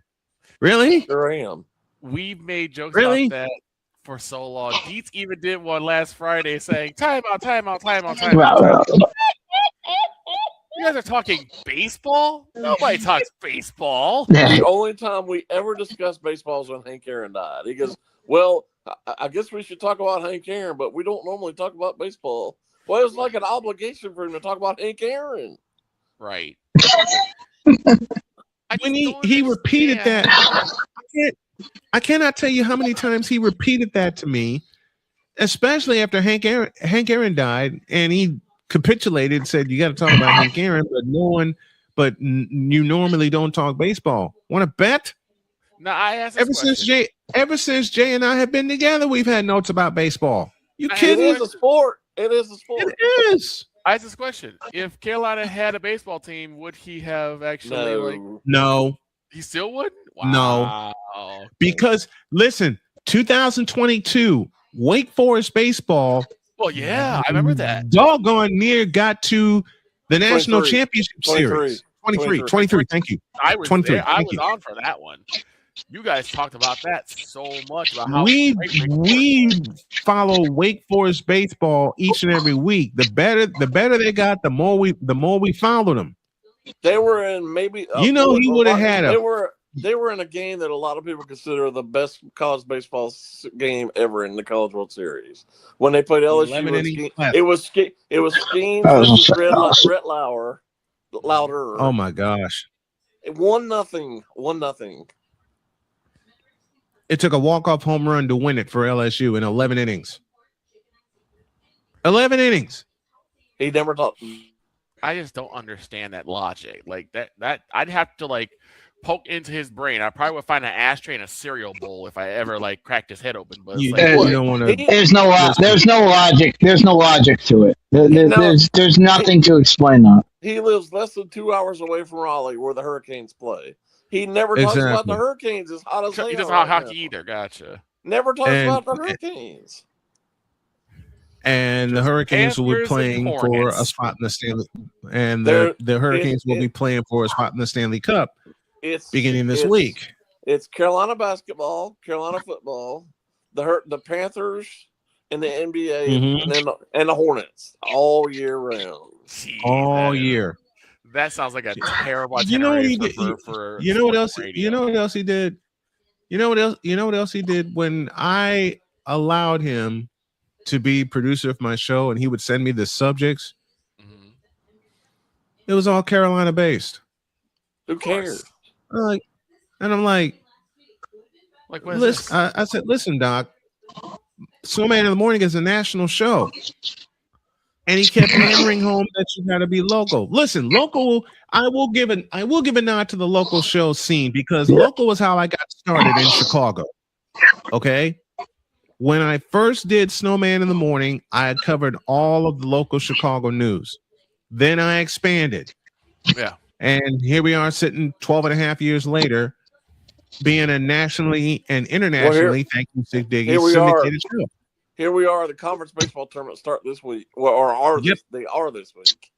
Carolina's ranked number 2 in the country. Yep. Wake is the second best team in North Carolina behind Carolina. He never talks about them ever at all. You know why? Because he hates him. Now he hates him. We don't. I was at the beach for quite a while. I just got back Friday night. Where I was, Carolina was playing last week. And I had every intention of going, but you couldn't find a ticket for the game.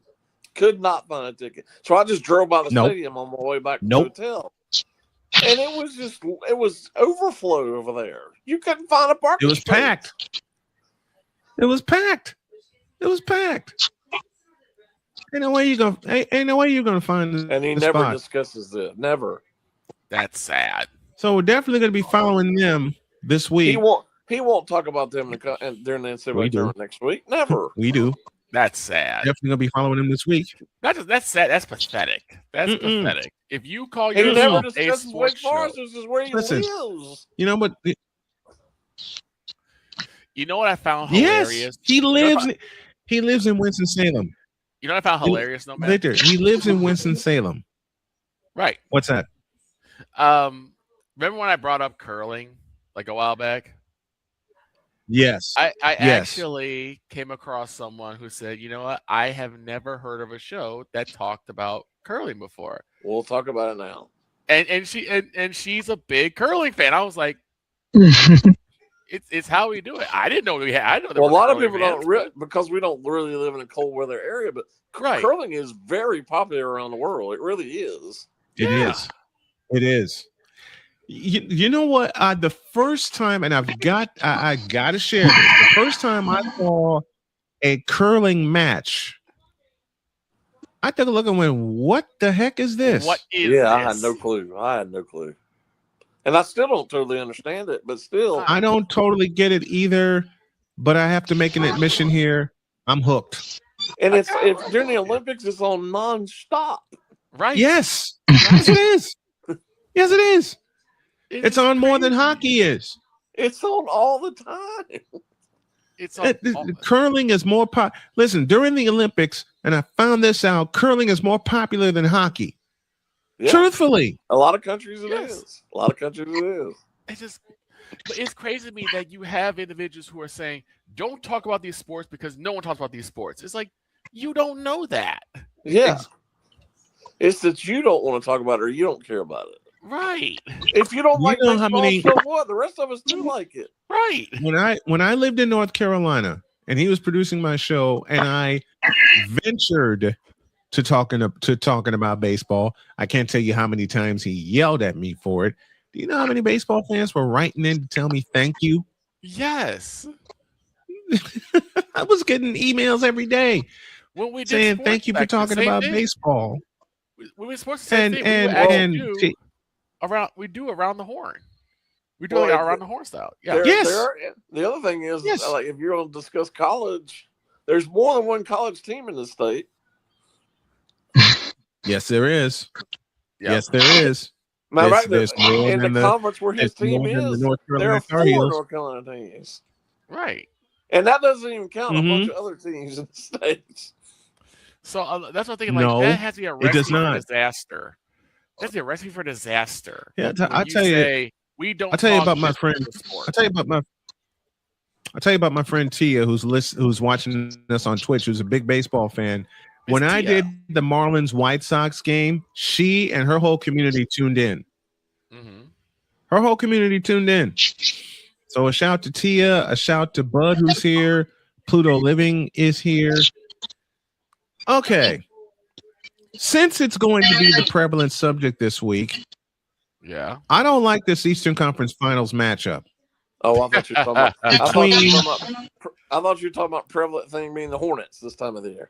Oh God, Prevalency no. in Hornets. You said, wait a minute. When was the last time they Jay. sniffed the conference final?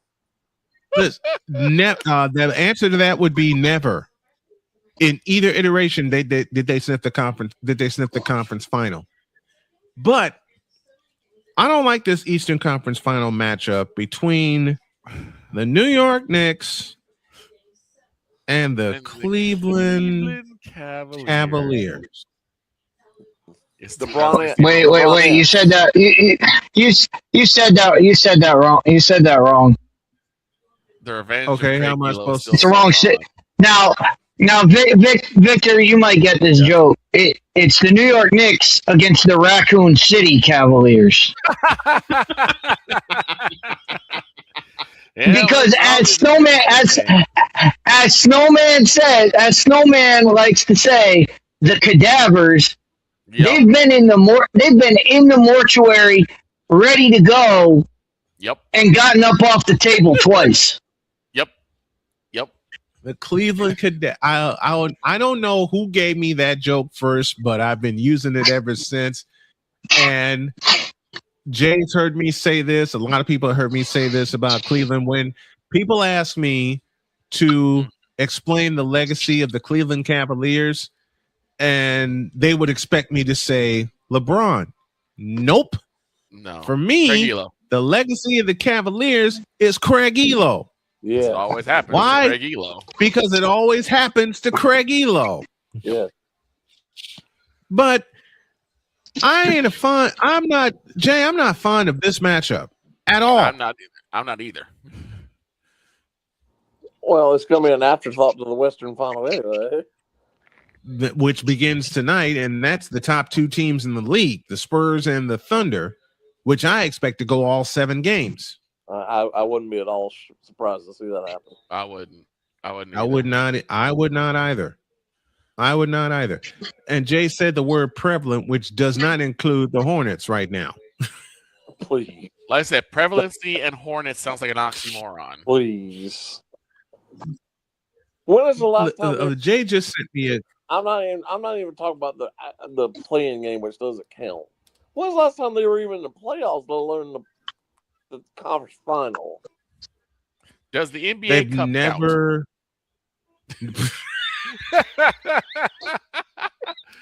Does the NBA Cup count? Otherwise, no. No. What a stupid trophy. No. You a fool, Victor. No. I hate you for that joke, but it's true. The Charlotte Hornets have never sniffed the conference finals, and given the state of their franchise, never will sniff the conference final. The play-in to me doesn't count. I hate the play-in tournament. I absolutely abhor the play-in tournament.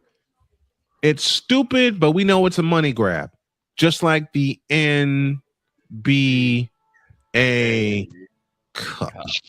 Well, like I said, that's a total money grab. This means more basketball. Yes, it is. Yes, it is. More people, and that's how they get the money. That's all that matters. It doesn't mean anything in the grand scheme of things. There's no. It means absolutely nothing. Means nothing. So I got a question. If you win and I'm smiling 2 feet deep because I'm getting ready to laugh as I ask this question. Mm-hmm. Are the Knicks cursed right now? Because they won the NBA Cup this past year. They did. Every team that has won the NBA Cup got pimp smacked in the playoffs. Yep. Which They frightens me because they're playing the Cleveland Cavaliers. Well, the other thing is Cleveland just finished. Cadavers. Cleveland just finished. The Knicks hadn't played a week, right? Over a week. Mm-hmm. I mean, you don't want to have that much time off this time of the year. No, you really no, you don't, because you're gonna be rusty. You're gonna be like out of shape for a bit. You're gonna be rustier than Rusty Staub at the plate for the Mets. That's like the Hurricanes hadn't played in a week and a half. Nope. And they're still waiting to play because Game 7 between the Montreal Canadiens and the Buffalo Sabres is tonight. I don't believe. I think the Eastern Final starts Thursday. And I gotta do. So they're going to go. I believe it's be 11 or 12 days without playing once they start playing on Thursday. Right. This is at least 12 days. At least I think 12 the last days. time they played was last. And to make the joke that. Yep. And to repeat the joke that we always do here. Thank you, Ryan McCoffey, for this. What? 2 black men talking baseball and hockey? Oh my goodness! Right. How dare we? Wait a minute. Let me do this. Let me do this right. Let me do this right. This entire panel talking hockey. And baseball in the same. Wait a minute. And baseball in the same conversation. What's he going to do if North Carolina gets an MLB team? Well, that's what I'm asking. Is like, do you like? That's what I was not like, is that why? Listen, no. If North Carolina ever gets a Major League Baseball team, I'm on the horn begging to be their play-by-play announcer in a blink of an eye. Period. Well, he won't talk about you. I can promise you that. I will. Listen, I don't live in Carolina anymore, but I did for 2 years. The sorry no account Panthers and the sorry less than no account Hornets. But Bob, as I've told you many times before, far and away the best pro sports team in North Carolina is the Hurricanes. It's not even close. It's the Carolina Hurricanes. Right. Not Carolina even Hurricanes. remotely close. And he doesn't speak of them at all. Never. No. In And fact, that's crazy. In fact, I got yelled at one show when I replaced a segment idea. Here's what happened. I replaced a segment idea of his, and I talked hockey. Because for the longest time, I taped my show for air. Do you know this man called me? Oh, no. Yelling at me saying, why did you talk hockey? Because it's a sport. Right. Because the Carolina Hurricanes are doing what they need, are doing what's necessary to win. Because I'm a Blackhawks fan. Because there are several Canes fans in the area. I mean, people are this season alone. People are very excited about this. I asked this question. Do you guys know like what was like the average like amount of listeners he would get for that station? A lot. Someone like how? As I sent you this before, this morning, Snowman. It'd be more than people talking about why does Joel Embiid need a contract extension, as what he was talking about this morning, apparently. Who cares? I'm just thinking, really? Like, how? I saw that. And how is Joel Embiid a topic for discussion when they just got pimp slapped by the New York Knicks? Yeah, the Knicks just beat the snot out of them. I don't get it. And got embarrassed by having it was almost a Knicks home game up there last week. In Philadelphia. I mean, it was swarm in Philadelphia. They get embarrassed. Yep. They get embarrassed by 30. With a capital EMB. You're not going to win. And not for Embiid either. Right. You're You're not going to win with Embiid. You're not. They will never win with Joel Embiid. Never. I had people get mad at me when Ben Simmons got drafted in 2016. The Invisible Man. Everybody was so excited. Yeah. And I said, how'd that work watch out? this. I said, watch this. Within 3 years, Ben Simmons will be the biggest bust we ever talk about. Oh, the venom that was spat toward me. But It's then like, 3 years, 3 years later, I get people contacting me saying, you were right. Yeah. It's like when Scam Newton was drafted by the Patriots. I told everybody, including family members, that they would never win with him. And family members crushed me for that. People I know crushed me for that. How'd that work out? Did they ever win with him?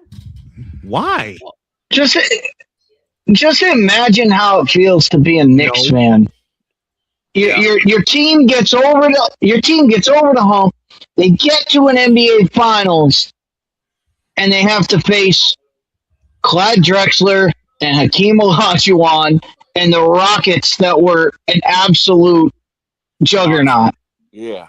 Well, I mean, look, you guys. Your team finally gets over the hump. Your team is favored in the NBA Finals this year, and if they win, they have to play the Spurs or the Thunder. The Thunder. Okay. Both times they get to the NBA Finals, they run into a juggernaut. This is an obvious joke, and I apologize in Remember, advance. remember when the Knicks made the finals in 1994, they ran into Hakeem Olajuwon, who was a juggernaut. Well, they make the finals 5 years later in 1999. They run into the Spurs, who were a juggernaut with their version of the Twin Towers, Tim Duncan and David Robinson. And now, should they get through this year, they have an MVP waiting for them, or Wemby, Wemby waiting on them. Look, I'm gonna make. It's gonna be a freaking massacre. I'm gonna make this joke, and I apologize in advance, Mr. Spivey, but like, y'all can't talk bad about Scam Newton. He's elite, right? No.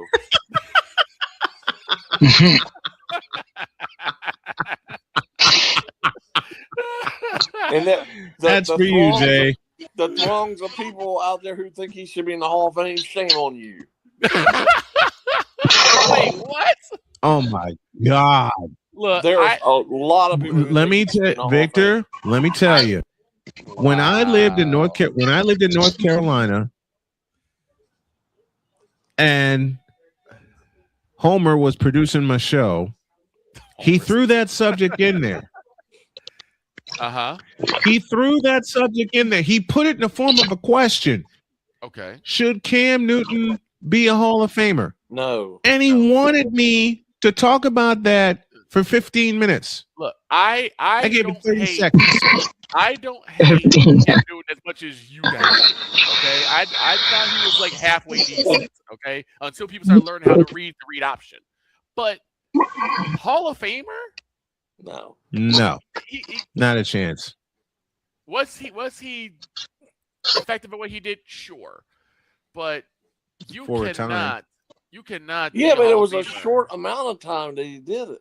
Right. You can't be a Hall of Famer. Everybody makes out like his whole career was fantastic. It wasn't. You know what? His Hall of Fame candidacy, if you want to put it that way, comes down to 8 games in 2015. That's it, and that's all. I admit it. He had a great season in 2015. I told people that. I can admit that he had a great season, but he acted like a fool in the Super Bowl. That you know exactly where I was going to go. Couldn't do a thing. That performance in the Super Bowl killed any type of. No, I'm not even talking about the way he played because it got. I know. I'm talking about the ending. I'm talking about the ending of it. Well, he acted like a petulant little child. Right. And I'm sorry. That whole I think it was Vaughn that was like and behind people him. Never want to say that aloud. And they were yelling back and forth, and that's why they couldn't hear him. I'm like, bull. Come on, man, that's a lame excuse. That's baloney. That's too lame. And then we'll close here. Then the next year they had to face Denver again at Mile High Stadium, and he got pulverized. On Thursday Night Football, got smashed. Thursday Night Football. Here's the thing: you were the one that was doing the dab. No one knew about the dab until Cam started doing it. You know good and hell well you are going to get scrutinized even more, and as soon as you lose, people are going to bring that up. But people around here blamed it on the referees for how he was treated that night. Right. Which Really? makes no sense. But good Lord. All you have to do to answer that question is he a Hall of Famer is bring up one name, and that's it. If Cam Newton's a Hall of Famer, Jake Delhomme's a Hall of Famer, and there you go. And Jake Delhomme did better. And he's absolutely not. And you would have to ask. You'd have to say, all right, why Cam and why not Jake? And they can only answer that question one way. And before him, Steve Berline. All right, we got a split. Jace might be joining us every Monday as he does, talking all kinds of sports, including baseball, including hockey. And we tell the truth here. So, and curling. And curling. Oh, boy. And curling. There you go. This has been fun. Jace Bobby, thank you, brother. We'll see you next week. All right, guys.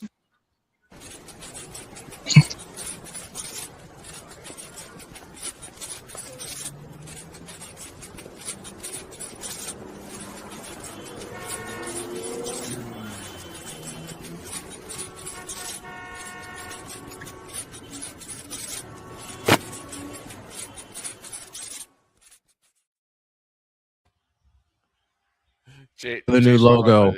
No. Dave's response always throws me. No. As soon as they come with something silly, no. No. And I love that. We're out of here. Have a great day. God bless. Remember to make your next move your best move. And always remember, if your dreams don't scare you, they are simply not big enough. Dream big, do bigger. We hope y'all are too. 4 WNBA doubleheaders beginning tomorrow. So long, everybody.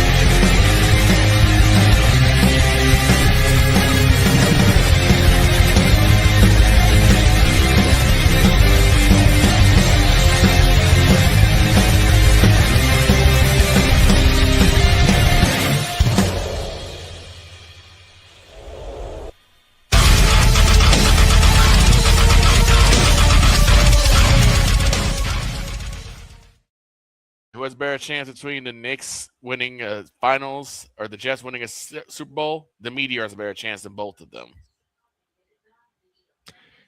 Hope y'all had fun. We sure did. We'll see you tomorrow.